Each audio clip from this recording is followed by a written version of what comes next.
aujourd'hui? Alors, sur cette série-ci, je vous rappelle, je veux partager avec vous des leçons que des gens qui sont passés par le Covid, on passe tous par là, ont prises. Donc, dans ce cas-ci, c'est Rachel. C'est une amie, 2 enfants, mère célibataire. Elle a chopé le Covid au mois d'avril et l'a chopé vraiment méchamment. Elle n'a pas terminé à l'hosto, mais elle a été mal. Et elle en est sortie. Elle a malheureusement gardé des séquelles, mais bon, dans l'ensemble, elle va bien. Donc, pour elle, une des premières choses qui vraiment s'est passé avec le Covid, c'est que tout simplement, tous ses repères, tout ce qu'elle pensait qui était certain, perdu.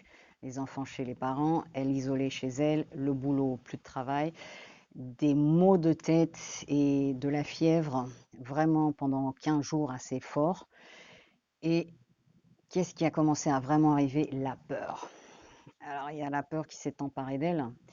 Et donc, ce dont elle s'est rendue compte, c'est que finalement, la peur, quand elle arrive et elle vient toquer à votre porte, et c'est le cas maintenant, parce que pourquoi? On ne sait pas ce qui va se passer demain. On vous remet en lockdown, on vous sort, on vous ouvre les frontières, on vous laisse travailler, on referme les magasins. C'est beaucoup d'incertitudes. Donc ça crée de la peur. Qu'est-ce qu'on fait avec ça? On est honnête avec soi-même et on reconnaît qu'on a peur.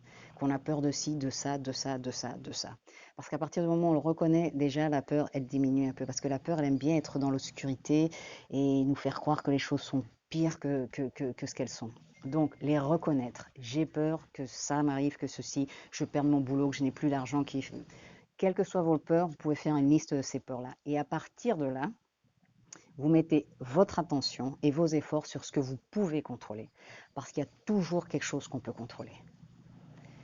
On ne met pas son attention sur ce que dit le président, sur ce que le monde est en train de dire, de ce qui se passe sur l'autre pays, de ce qui se passe. On met son attention sur chaque point. Qu'est-ce qu'on peut contrôler dans cette situation? Par exemple, j'ai peur que mon niveau de vie, je contrôle mon attention sur, par exemple, diminuer mes dépenses pour le moment. Il y a toujours quelque chose qu'on peut faire et c'est mettre son attention là. C'est reconnaître, j'ai peur, mais qu'est-ce que je peux faire?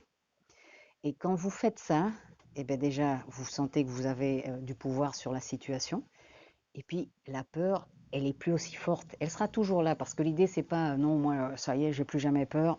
C'est pas possible. Le courage, c'est pas le manque de peur, c'est de faire les choses et de continuer malgré la peur. Donc, la peur sera toujours là.